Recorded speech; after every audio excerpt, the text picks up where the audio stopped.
pourquoi je dis ça? C'est parce que il donne, c'est comme s'il y a une ambiance très amicale, conviviale et qui est acceptable et qu'il faut continuer dans ce sens-là.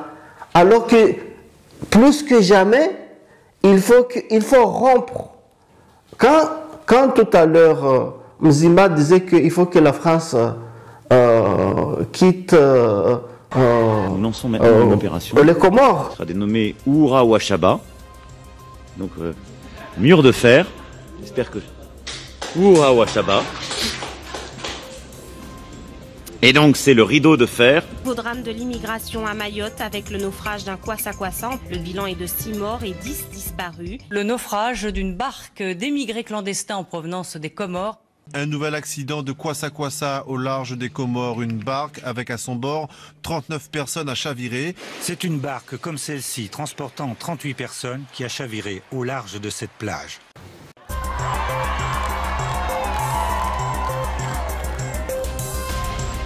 Et vous l'avez chanté vous-même, si je suis parmi vous, la France, et donc Maoré Faranza. Maoré Nafaranza, Pacacho. Une barque traditionnelle pilotée par 3 passeurs, ils étaient 43 Comoriens. Et par-dessus tout, ce visa controversé a causé plus de 30 000 morts en 20 ans, dans un bras de mer de 70.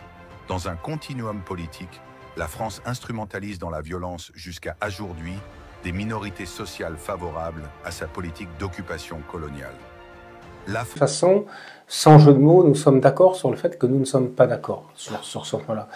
Et le président Azali a redit, et il le dit régulièrement, et nos deux chefs d'État, le président Macron pour la France, le président Azali pour les Comores, sont d'accord pour dire que de tout cela, il faut que l'on se parle, il faut avoir un dialogue sur le sujet. Oui, c'est au centre de notre relation. Nous ne sommes pas d'accord là-dessus. Je crois qu'il faut avancer. Je pense pas qu'il y ait de raison. Vous évoquez l'hypothèse d'une dégradation. Vous ne craignez pas ce scénario? Je ne pense pas. Je crois que c'est à nous collectivement de faire que ça n'arrive pas, parce qu'on a beaucoup de choses à côté de cela qui nous unissent. Et on a évoqué. C'est intéressant d'ailleurs de voir qu'on l'a évoqué à plusieurs reprises sans en parler directement, qui est la diaspora, qui est vraiment, je crois, un facteur très très important pour nos deux pays, puisque les Français d'origine comorienne, la diaspora comorienne de France, on le dit comme on veut. Alors on ne sait pas, nous, en France, nous ne comptons pas les compatriotes qui ont une autre nationalité. La français doit connaître, j'imagine, les Comoriens qui ne sont pas par ailleurs français. Et donc on peut dire un nombre, mais on évoque en général 300 à 400 000. C'est-à-dire c'est la moitié de la population résidente des Comores.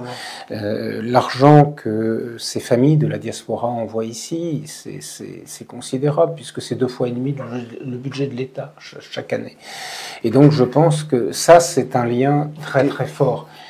Et je dirais que quels que soient les liens entre États et quelles que soient les vicissitudes entre nos deux pays, il y a vraiment une affaire de personnes et de familles.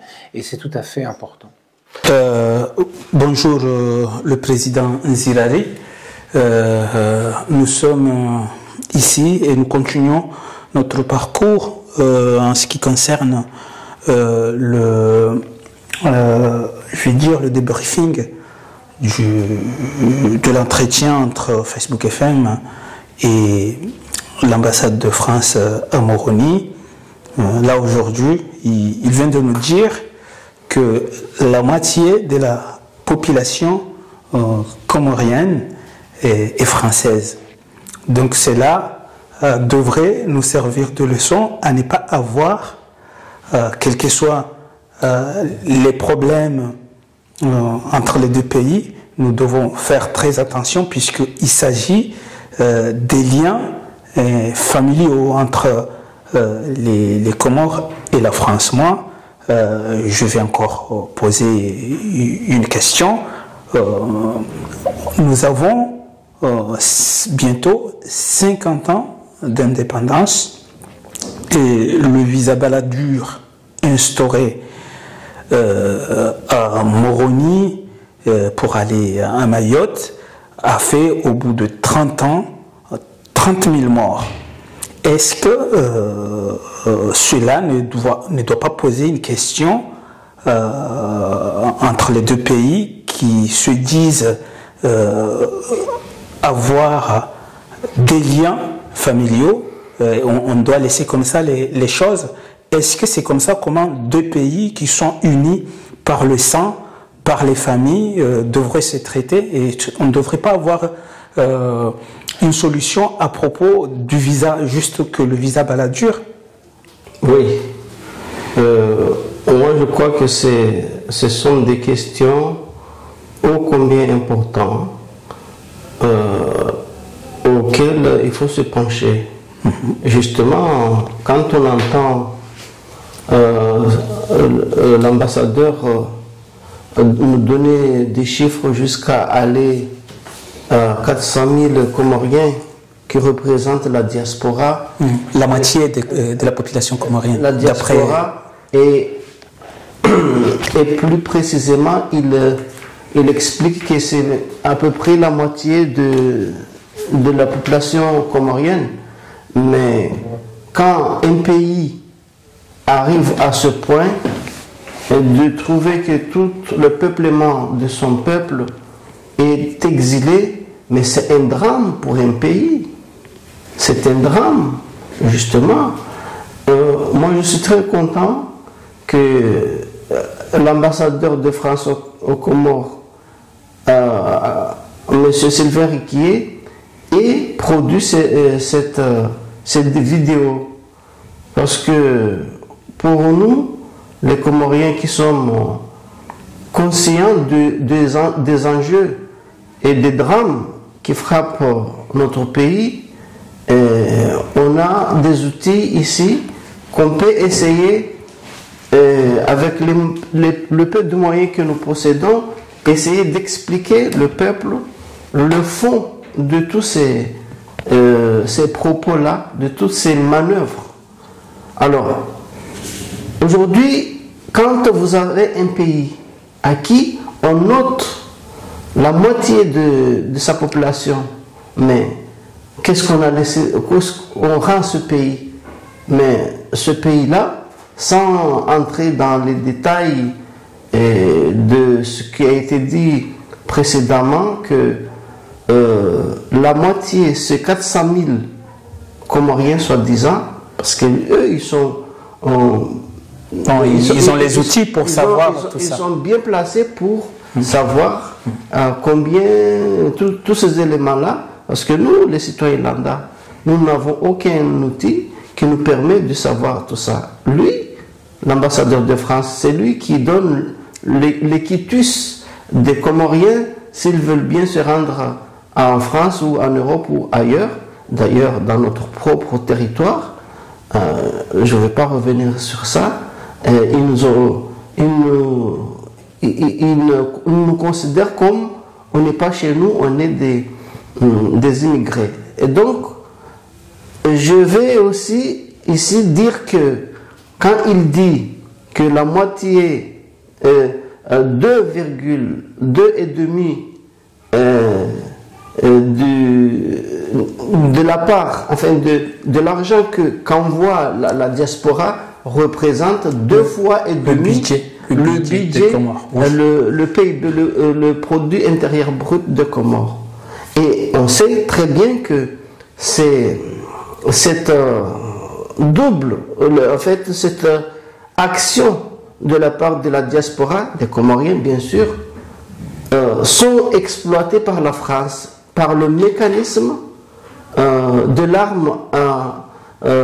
l'arme exclusive, l'argent, de la monnaie. Parce que ce sont les deux armes exclusives qui ont permis et qui permettent à n'importe quel pays de tenir un autre pays en laisse. Et malheureusement, cette puissance-là ne bénéficie pas aux Comores. Pourquoi? Parce que les Comoriens, quand ils envoient de l'argent, l'euro aux Comores, et que le Comore qui est dépourvu de son outil de ce qu'on appelle de son argent, hein, de ce qu'on appelle les réserves de son argent. Donc, ça fait que la France, à travers ça, fait que la France a une extension territoriale jusqu'aux Comores.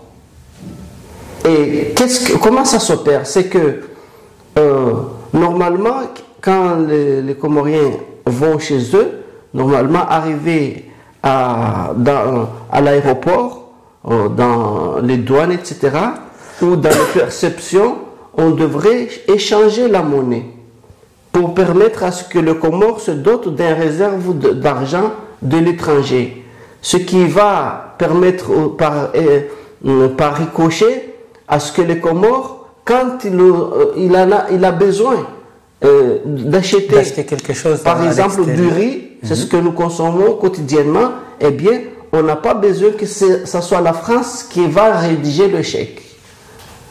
Donc, ça affaiblit les Comores. Et ça fait que les Comores, malgré toute cette puissance-là, n'en bénéficient pas. C'est la France qui en bénéficie. Tout simplement parce que l'argent, les gens ont déjà travaillé ici en France, ont travaillé en France, ils ont payé des impôts en France, et normalement, quand on rentre dans son pays, normalement, le pays devrait en bénéficier à moitié. On sait qu'ils vont payer la douane.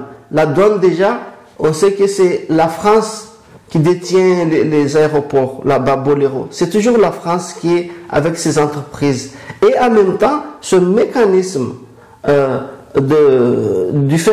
qui fait que les Comores ne possèdent pas de devises, hein, eh bien, tout simplement, on ça fait défavorise la France, le commerce extérieur. Eh bien, les Comores n'ont rien pour survivre. C'est pour ça que quand l'ambassadeur dit qu'on a des relations qui sont étroites, nous sommes etc. Moi, je dis que presque une famille, puisque quand deux pays trouvent que l'un a la moitié de sa population qui a la nationalité de l'autre, ça montre qu'on ne devrait pas avoir des problèmes qui pouvaient aller jusqu'à 30 000 morts, je dis bien, puisque je parle du Lisa Baladur. Et c'est ça ma question. Pourquoi on ne trouve pas de solution, mais on laisse la situation se détériorer jusqu'à l'assassinat? Oui, ça trouve place parce que la France a décidé tout simplement de ne pas nous laisser avec notre indépendance. La première des choses que la France a fait, c'est de ne pas vouloir nous accorder l'indépendance. Et que on sait ce qu'il a fait après, que la personne qui avait des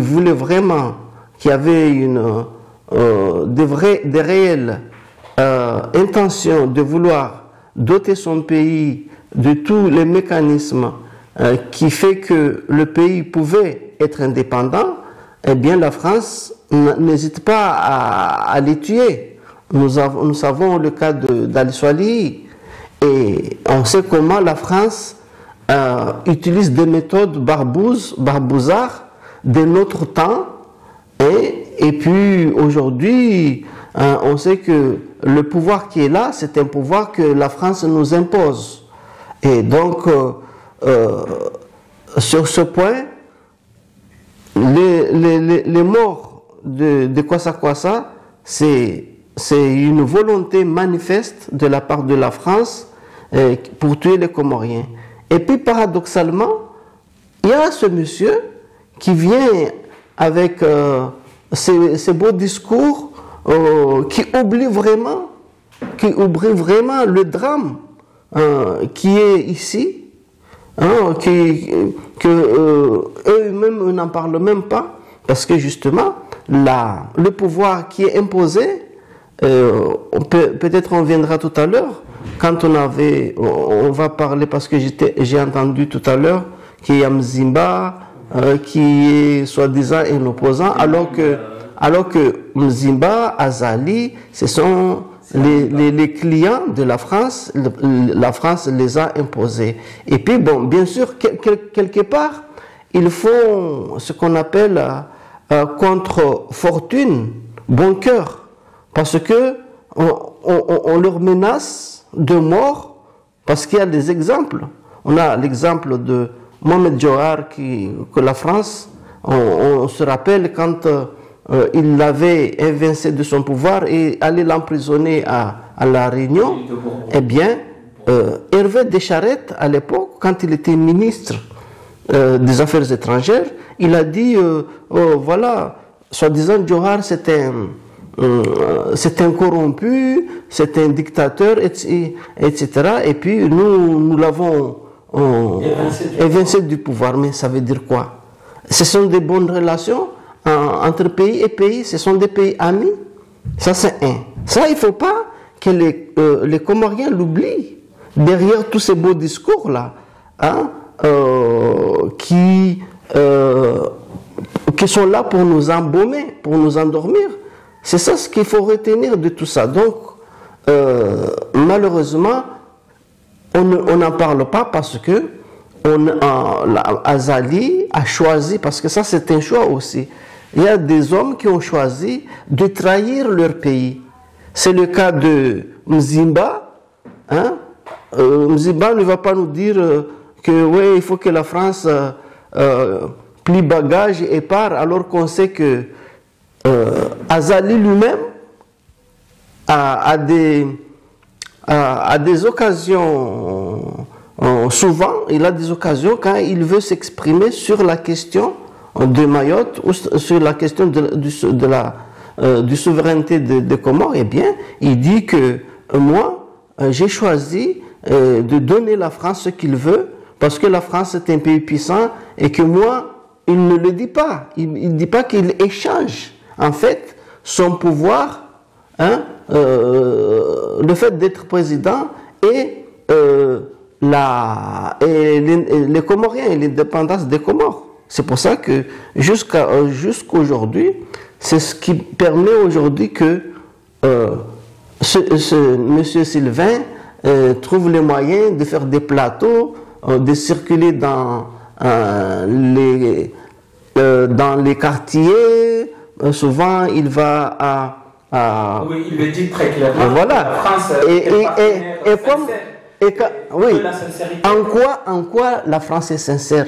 Pourquoi? Parce que la moitié un peu plus de la moitié du budget, maintenant, deux fois. Oui, mais justement, tout ça. Et demi, l'apport de la diaspora qui a la nationalité française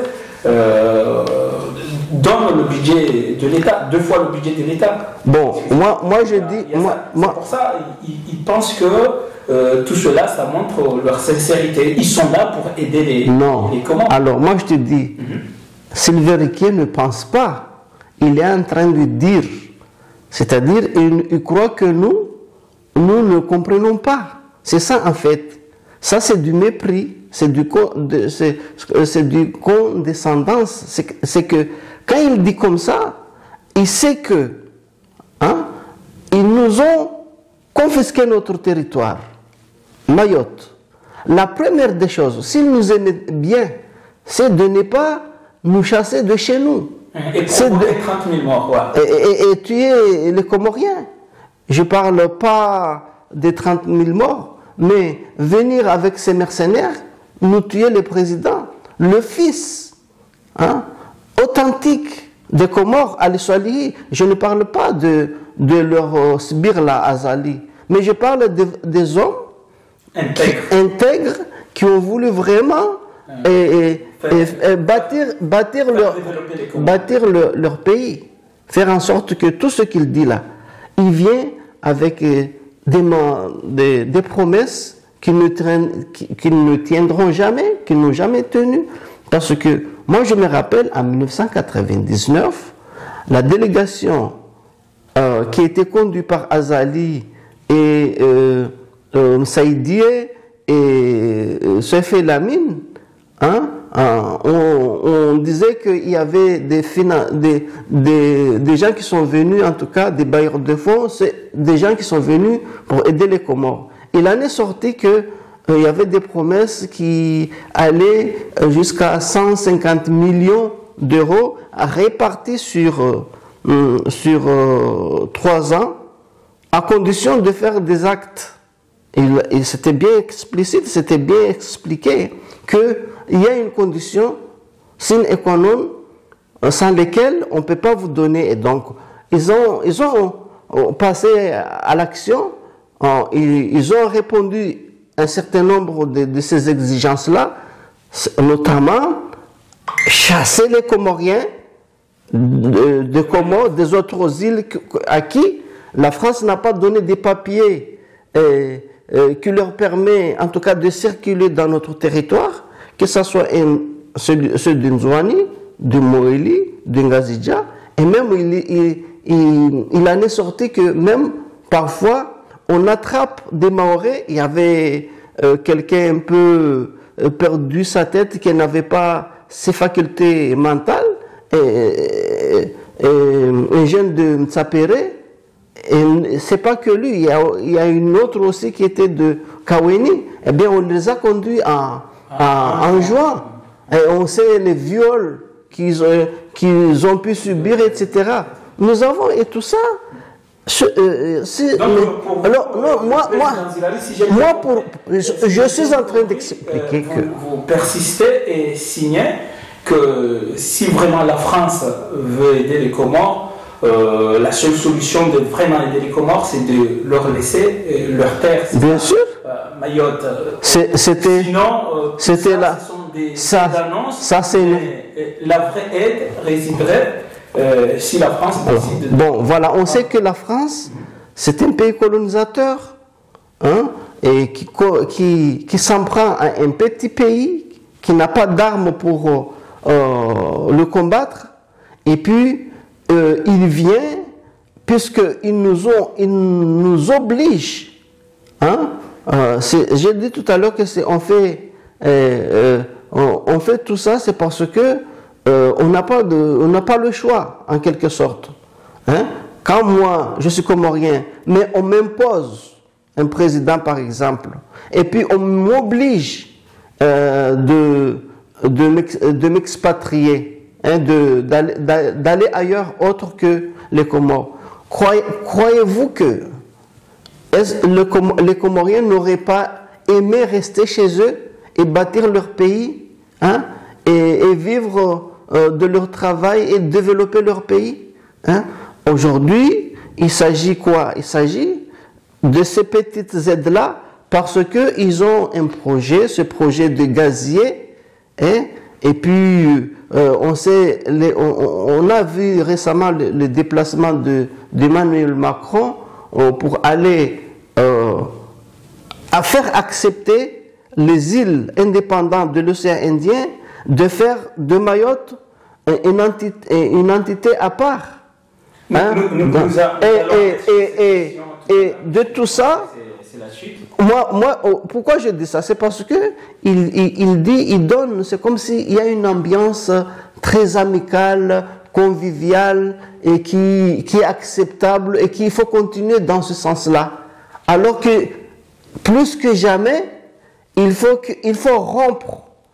Quand tout à l'heure, Mzima disait qu'il faut que la France quitte les Comores, et M. Sylvain Riquier, qu'est-ce qu'il dit? Moi, j'entends tout ça, mais je demande vraiment... On y va sur comme ça, on va pouvoir bien expliquer si on écoute les propos de Dr Mziba. C'est tout à fait important. Vous parlez de la diaspora, on va enchaîner directement à la question. Lors de mon séjour en France, j'ai eu l'opportunité de participer à des événements tels que Comorespo, Forum Ancrage ou Investi Imo, soutenus par votre ambassade. Pouvez-vous nous dire davantage sur ces initiatives et la manière dont vous accompagnez justement la diaspora comorienne dans ses projets économiques en lien avec le pays. Et quel est l'intérêt justement de la France parce qu'on voit beaucoup que vous accompagnez et vous soutenez tels que Je pense qu'on devrait s'arrêter quelques minutes là-dessus. Parce que si vous avez entendu, le journaliste affirme lui aussi que voilà, l'ambassade accompagne les entreprises comoriennes, alors qu'on voit très bien que tous les entrepreneurs comoriens ou bien les jeunes issus de la diaspora, majorité qui voulaient aller aux Comores, n'arrivent pas à aller au bout de leur rêve, à savoir développer des entreprises dignes de ce nom. Or, Oubeid affirme que l'ambassade accompagne ces initiatives-là. Alors, moi je te dis, mon frère, quand tu entends les projets, comment Obeidillah Mchangama les cite fluidement, avec aisance, et quand on sait qu'il n'y a aucune entreprise aux Comores qui est créée par la France parce que on a aidé une entreprise. Jamais. On entend des promesses que jamais on voit venir quelque chose de concret. Alors, peut-être la France aide, mais aide ces hommes, entretient des hommes comme Azali, et là ça va faire 16 ans, parce que c'est Azali qui a permis à la France, avec son coup d'État de 1999, de changer le statut de Mayotte. Ça a commencé depuis Azali avec Jacques Chirac en 1981, en l'an 2000.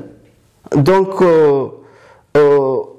les entreprises qui ont été développées par des aides français, nous on n'a pas vu, moi j'en connais pas, et je ne crois pas que il y a des sujets, il y a des Comoriens qui peuvent me citer 2 ou 3. Quant à la liste de ce qui a été énuméré comme des entreprises, il n'y a que Obeidillah Mchangama, je ne sais quoi investir et tout ça là. Mais il faut se rappeler que la France n'est pas aux Comores aujourd'hui. Ça va faire 200 ans. Dans 200 ans, si on construit, on voit quelque chose. On voit quelque chose quand même. Mais des gens, malheureusement, les jeunes comme Obeidillah Mchangama, ce sont des gens qu'on a lobotomisés, c'est-à-dire leur cervelle, on les a truqués, on les a machinés. Ils sont génétiquement modifiés. Ces gens, les Comores, il n'y a pas que Obeidillah, et je ne suis pas ici en train de dénigrer Obeidillah Mchangama. Mais c'est nous, en majorité, c'est nous les Comoriens, parce que c'est pas pour rien qu'on se trouve loin de chez nous. Pourquoi un jeune comme Obeid accepte de venir reprendre le narratif parce que il faut se rappeler que Obeidillah Mchangama fait partie des gens qui ont été malmenés par le système que la France a installé là-bas. Il a été emprisonné pas mal de fois. L'arrestation de Abdallah Agua et Obeidillah Mchangama, et c'est pour les mêmes. Vous pensez qu'il est responsable de ces propos, les propos qu'il... Non, mais justement, je te dis que ce qu'on appelle le botomisé, c'est que dans son cerveau, on l'a modelé. C'est comme si tu as une pâte à modeler, tu l'as transformée pour suivre une autre forme que toi tu veux. Il ne se rend pas compte de ces déclarations. Il ne se rend pas compte. Non, parce que peut-être, je te dis, il y a des raisons de tout ça. C'est parce que, prenons l'exemple de la nature. Quand tu veux, je parle de la terre ferme, quand tu as des moineaux, des pigeons, quand tu veux les attraper, comment tu fais? Tu prends des grains, tu les lances, pendant qu'ils sont en train de picorer, Toi, tu viens avec ta nasse, bon, tu l'enfermes, tu l'attrapes. Ça, c'est un des exemples. On va dans la mer. Quand on veut que les poissons entrent dans la nasse, on fait quoi? On prend un appât. Ou on l'attache au bout de la ligne, ou on les appâte comme ça, et puis on va avec le filet. Si on n'a pas d'autres moyens, comme eux, ils ont les filets Maya dérivants, et ils ne demandent pas que le poisson mort, ils l'entraînent parce qu'ils ont des moyens. Mais voilà, donc, quelqu'un les Comoriens, nous savons très bien qu'ils n'ont pas un État. L'État est tué dans l'œuf, et on nous impose des gens qui sont là justement pour faire croire qu'il y a une relation amicale, conviviale avec un autre État, fait coexister ces États-là. C'est une des moyens qui peut asseoir la paix, mais il n'y a pas.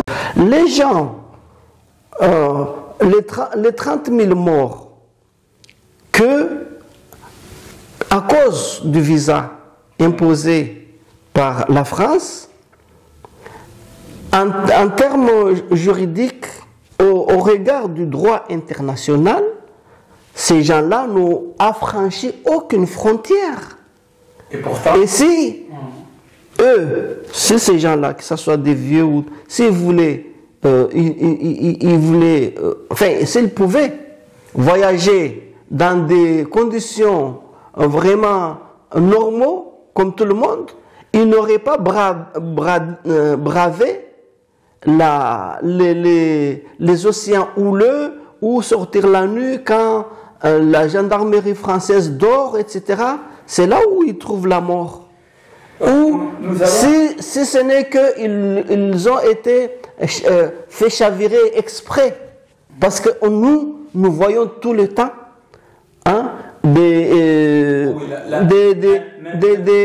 chalutiers, vraiment des gros bateaux, qui vont foncer sur des petites embarcations, et que après on n'oublie pas. On n'a pas le temps, le président l'a dit, le temps nous est imparti. Revenons sur la question de Maître Mzimba, que Oubeid lui pose la caméra, lui fait faire des déclarations, il ramène les déclarations à l'ambassade. Et pourquoi Mzimba, qui est lui avocat des entreprises françaises, notamment l'entreprise de Bolloré, décidait aujourd'hui de demander le départ de la France? C'est quoi le jeu? Alors ça c'est un peu un jeu machiavélique. Paradoxalement, il y a des choses. Rappelle-toi que quand ils étaient allés à Madagascar, avant qu'ils se voient là-bas, ils se sont téléphonés. Et ça, c'est pas moi qui l'a créé, c'est Boléro. Lui-même qui l'a... C'est Boléro, le technicien, ou le conseiller, voilà, enfin, ce sont les agents de la France qui l'ont dit que avant d'aller à Madagascar, ils se sont appelés. Et normalement, ce qui devrait être dit là-bas, il ne fallait pas dire que la question de Mayotte, il fallait le taire, comme ça on va là-bas, on va parler autre chose, etc. Et puis, voilà. Et apparemment, il se trouve que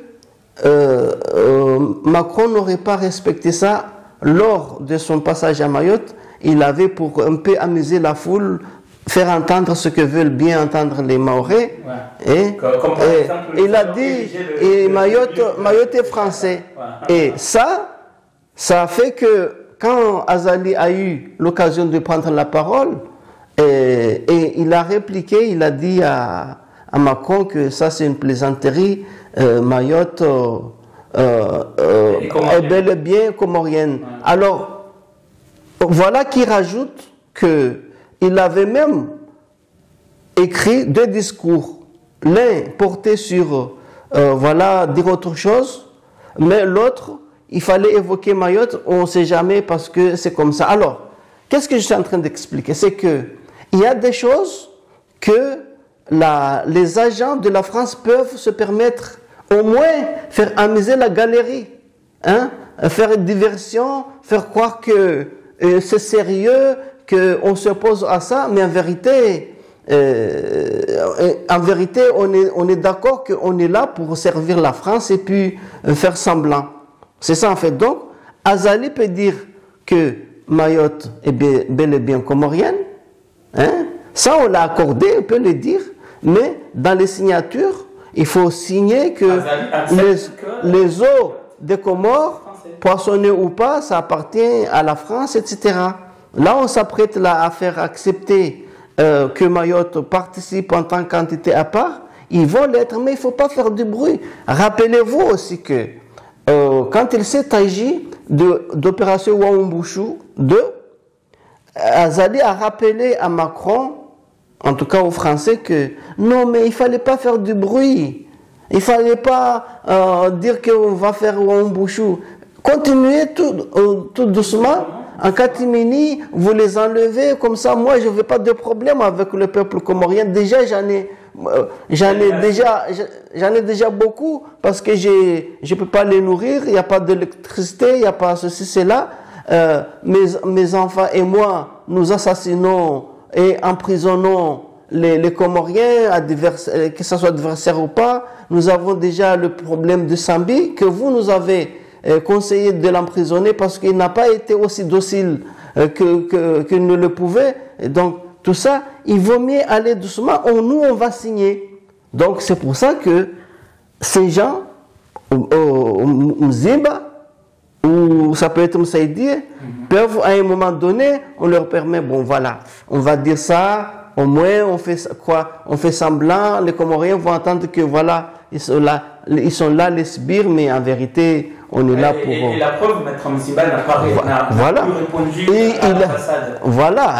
Alors qu'il l'a recadré, c'est beau de faire des déclarations, mais attention, quand votre visa finish, non, mais il l'a fait avec humour. C'est là où il a dit, non, mais ces gens, quand ils disent comme ça, souvent, c'est pas la première fois, oui, parfois je croise des gens comme ça, j'entends, mais moi, je demande, souvent, est-ce que vous êtes vraiment sincère de tout ça? Et moi, je ne sais pas. Déjà, il faut savoir qui c'est qui va oser le faire face et lui dire. Parce que moi, j'aurais pu le dire, Sylvain Riquier. Si je le trouve face à face, je lui dis, la première des choses, il faut quitter chez nous au Comores. Vous savez ce débat avec lui sur Facebook FM, par exemple? Qui? Bien, monsieur Sylvain Riquier. Est-ce que vous... Non, mais moi, je n'ai pas envie de faire un débat avec lui. Ça sert à quoi? Au moins, vous le dites en face. Mais non. Ça... Moi, mon ambition, ce n'est pas de lui dire, là, je suis en train de lui répondre, même à distance, c'est parce que j'utilise son vidéo là, parce que lui-même, il a dit que si les Comoriens pouvaient donner voulaient donner leur opinion, et voilà. Donc, eux, ils savent ce qu'ils nous font. Ils savent qu'ils nous volent, mais c'est parce qu'il a trouvé des gens dociles, corvéables, malléables, à merci, eh bien, ils font ça. S'ils avaient des gens, si j'avais des hommes en face... Ils donnent des faits, hein, parce que quand ils disent que c'est la diaspora qui donne 2,5 fois plus le budget de l'État, c'est grâce au Sélacant formé en France que les Comores arrivent à faire quelque chose au niveau international. Quand ils disent des choses comme ça, ce sont des faits qui ne sont pas faux. Oui, c'est une réalité, parce que le peuple comorien est arrivé à un moment donné où tous ceux qui sont solvables, ceux qui sont valides, c'est comme si une pompe ou une éponge qui va absorber. Tu mets de l'eau avec une éponge, eh bien, l'eau, tu le presses, tu mets là, l'eau, il vient avec toi. Donc, en fait, c'est une sorte de quoi? Appel d'air.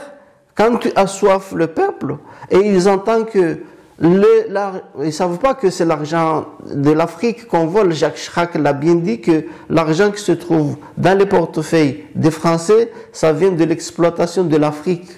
Et ça, il n'y a pas que l'Afrique chez Gbagbo, c'est aussi l'Afrique aux Comores. Parce que ce mécanisme-là, qui fait que le diaspora est loin le premier bailleur de fonds de Comores, et que ce bailleur de fonds ne se transforme pas en dépôt de réserve pour les Comores, ça veut dire que les Comores n'existent pas en tant que pays. Il n'existe pas parce que, je te dis, il y a deux outils, l'arme monétaire et militaire. Si tu les as, on peut avoir d'autres difficultés, des relations. Voilà. Mais si tu n'as pas ça, regardez. Et la France le sait, parce que la France était confrontée dans les mêmes conditions quand il s'est agi pendant 5 ans, de 1940 jusqu'en 1945, quand l'Allemagne nazie les avait pris dans la gorge, les a imposé leur monnaie, et c'est comme ça. Et dès quand ils avaient fini, ils avaient été libérés, eh bien, Général de Gaulle, avec ça, il est tellement penseur et puis veut construire la France, eh bien, il a fait ça. Et ça, Hermann Goering, le père de franc CFA, qui était le ministre des Finances de l'époque du nazisme, Général de Gaulle a adopté le même mécanisme pour nous, les Comores, pour les 15 pays qui sont utilisateurs du franc CFA. Et ce qui fait que le pays comme les Comores, c'est un laboratoire loin des autres 14 pays. Pourquoi? C'est parce que, on nous impose la monnaie, ça ne suffit pas, mais ce qui est en plus de ça, c'est ce que les gens qu'on tue chez nous, on nous impose des visas, on nous prend la terre, et puis pendant la guerre, les Français, on les attrapait, on les amenait à Madagascar pour guerroyer contre les Malgaches. Les Comoriens ont combattu leurs frères malgaches pour la France, pour le compte de la France. La France était là-bas, ils ne voulaient pas quitter Madagascar. Eh bien, on prenait des Mahorais, des Comoriens enjoignés, on les embarquait pour aller là-bas. Là-bas, on allait les diluer parce qu'il y avait des Noirs et là-bas les Malgaches sont noirs aussi. Eh bien, c'était une arme vraiment très, très puissante que la France a dû utiliser contre les Malgaches. Alors, moi ce que je dis aujourd'hui, c'est que aujourd'hui, la France, non seulement il ne les prend pas par degré et de force, mais il va là-bas, il dit non, ici c'est chez moi. Je viens vous chasser. Donc vous voyez que avant l'esclavagisme, l'exploitation, le traité négrière, aujourd'hui on a transformé ça et le laboratoire de tout ça c'est Mayotte. Parce que à travers le mécanisme monétaire et juridique, il va imposer un statut pour les Comores justement en extrayant une île qui était dans l'état fédéral des Comores et puis imposer un homme qui va par la suite signer tous les accords, tous les changements de statut de l'île Mayotte imaginables parce que c'était pays et territoires d'outre-mer et puis département évolutif sur 10 ans. Ça a commencé depuis le gouvernement de Lionel Jospin avec ministre des Affaires ministre de l'Outre-mer Jean-Jacques Kéran, le Lyonnais. Et c'est là où on a développé le statut de Mayotte parce que pendant 25 ans, de 1975 jusqu'à l'an 2000, le statut de Mayotte était un statut hybride qui n'a jamais existé dans les statuts français parce que la France n'avait pas assurance pendant cette époque-là.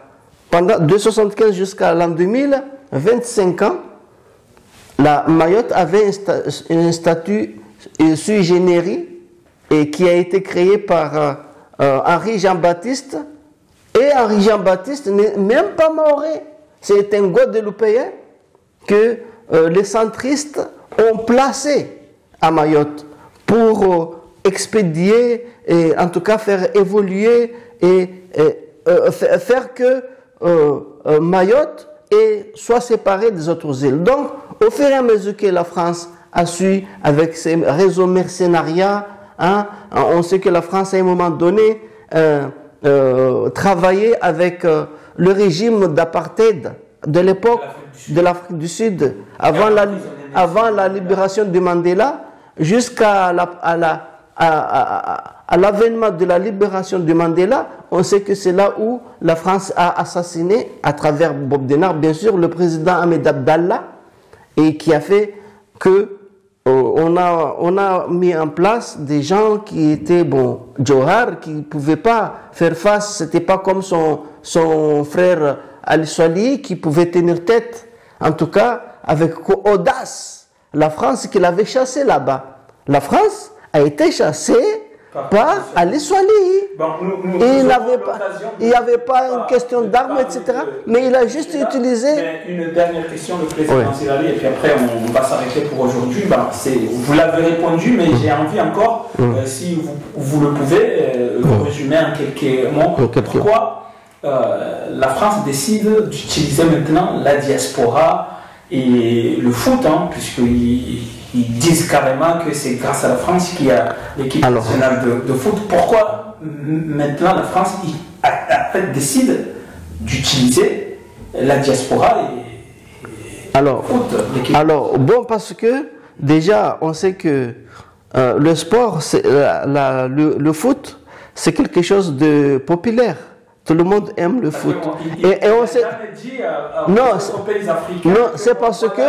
Votre diaspora apporte ça, Non, c'est parce que il sait que les Comores s'intéressent à des choses comme ça. Bon, le sport, ils mobilisent tout le monde, tout ça.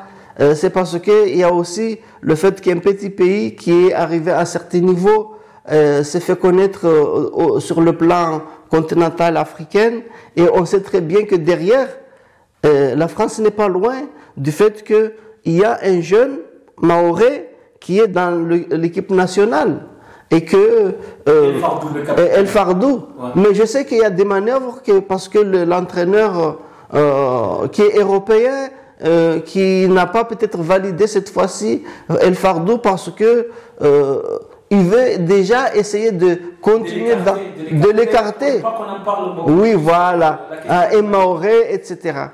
Parce que là, on arrive à un stade où la France est malmenée dans le continent africain. Il y a le projet du gazier, et là, vous savez qu'ils ont déchiré l'ancien, découvert l'ancien morcellement des blocs à l'époque de Sambi. C'est pour ça que Sambi est emprisonné encore une fois. Donc, il y avait les Américains qui au départ, et puis apparemment Total avait une partie, mais c'était pas conséquent. Et que là, la France est en train de... Non, c'est parce que les patrimoines naturels des Comores, y compris la Mayotte, sont les mêmes.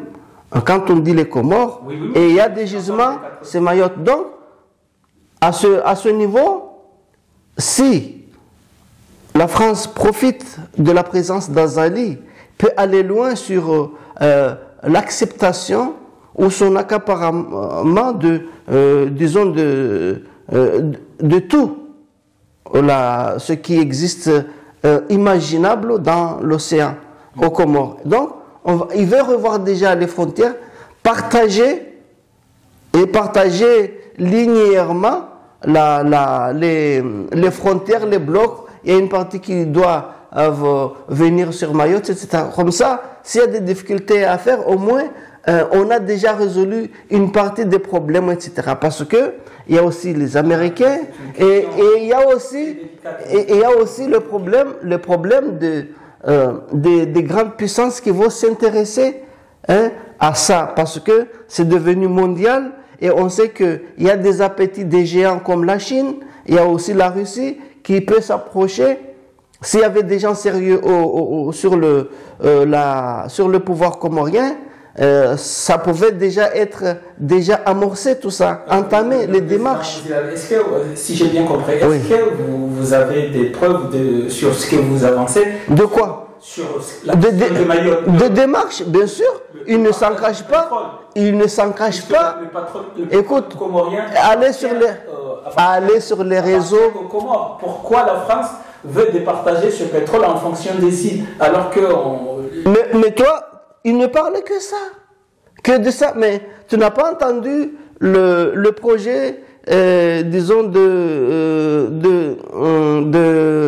d'aéroport, de port aéronaval, là, de base militaire aéronavale, et de tout ça, et de logement. Là, c'est grave. Et de logement. Regarde, là, il y a la semaine. Partager le pétrole comorien en fonction des îles, parce que le pétrole comorien, il peut y avoir beaucoup plus du pétrole du côté de Ngazidjak ou bien du côté de Mayotte que les autres îles, mais les recettes du pétrole devraient servir à développer les quatre îles, normalement. Non, mais moi je te dis... Ça c'est grave, de la proposition.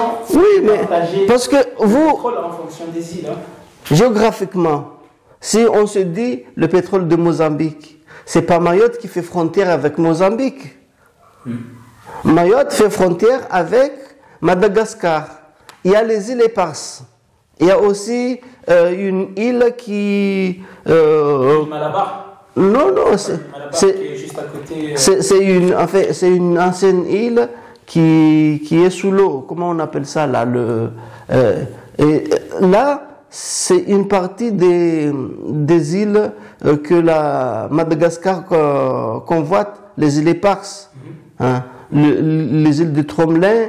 Et il y a une partie de l'île là qui est déjà qui émerge quand les marées se retirent. C'est juste à côté de Mayotte et Madagascar. Donc l'autre côté, vers le nord, eh bien, celui qui fait frontière avec les grands gisements de Mozambique, c'est Ngazidja. Oui. Et ce n'est pas Mayotte. Mais de l'autre côté, sur le contentieux de Madagascar et de la France, se trouve aussi Mayotte, parce que les îles... les îles Europa, Noix de Jéhovah, les autres îles qui appartiennent à Madagascar, c'est aussi en grande partie avec certains gisements aussi qui peuvent appartenir aux Comores parce que c'est Mayotte. Donc tout ça, les démarches de la France, c'est de faire une trace linéaire, imaginaire, de prendre les blocs qui étaient déjà attribués à l'époque de Sambi, attribués ou pas, peu importe, en tout cas, et de revoir ça. Et c'est lui qui est même habile à le faire, c'est Azali. Et c'est pour ça, c'est pas pour rien qu'aujourd'hui, on entend qu'il y a d'autres camps qui vont s'opérer autour de le fils de Mradabi. Hein? Et l'histoire du jeune là qu'on a pris à Mozambique, comment il s'appelle là? Dar Salam, comment il s'appelle? Bachar. Et de tout ça là, ce sont des manœuvres qui sont derrière. Il y a le projet de construction des logements pour les gens qui viendront travailler dans le système gazier, le pétrolier. Et on fait des démarches aussi pour ne pas permettre à ce que les Comores puissent réfléchir de comment ils vont combattre la France. C'est pour ça que vous voyez qu'il y a des manœuvres, des gens qui vont déjà se constituer de notre groupe contre Azali, hein, parce que l'avènement, disons, des élections on va soulever une partie des Enjouanais pour demander le tour d'Anjouan, et ainsi tu as le groupe comme Manfou qui veut les États fédérés des Comores pour encore une fois affaiblir les Comores. Tu as les Moëliens qui vont bientôt dire ah, c'est notre tour. Donc, ça, pendant que la France est en train d'exploiter le pétrole, et voilà, juridiquement, jusqu'à preuve du contraire, ils n'ont pas encore arrêté la France aux Nations Unies. Il y a toujours le droit de veto, il est toujours le open order. Pourquoi pas, il veut faire reconnaître les frontières exclusives de Mayotte et des Comores, revoir en tout cas au plan géologique une grande partie, disons, des patrimoines naturels des Comores. Et de ça, il faut quand même, on se lève des remous dans le pays, notamment... Il reste 2 minutes, le président Zahari. Ces 2 minutes-là, j'aimerais bien que vous les réservez pour la question de Maître Mzimba et l'ambassade. En fait, je vais... Oui.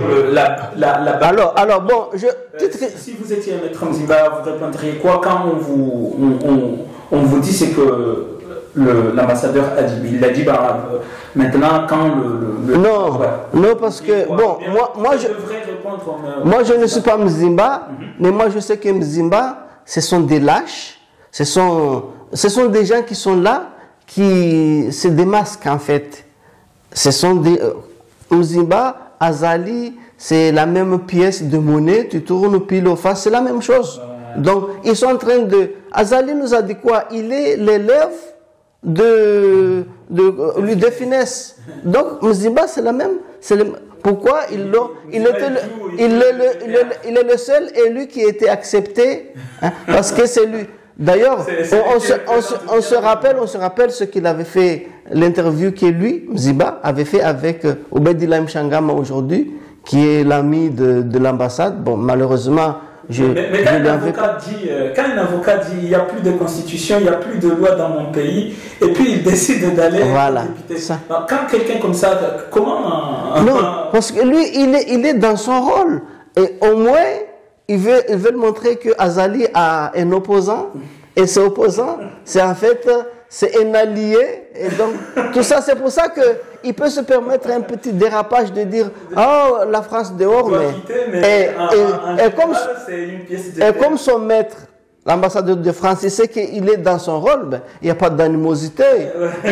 Dans les coulisses, ils peuvent parler, il n'y a pas de problème, voilà. En tout cas, merci beaucoup le président Zahari d'avoir répondu à la question. Je pense que la semaine prochaine, nous allons finir, puisqu'il nous reste encore 5 à 10 minutes pour finir l'entretien. Merci beaucoup. Merci. Pourquoi je dis ça? C'est parce que il donne, c'est comme s'il y a une ambiance très amicale, conviviale et qui est acceptable et qu'il faut continuer dans ce sens-là. Alors que plus que jamais, il faut quand tout à l'heure Mzimba disait qu'il faut que la France quitte les Comores,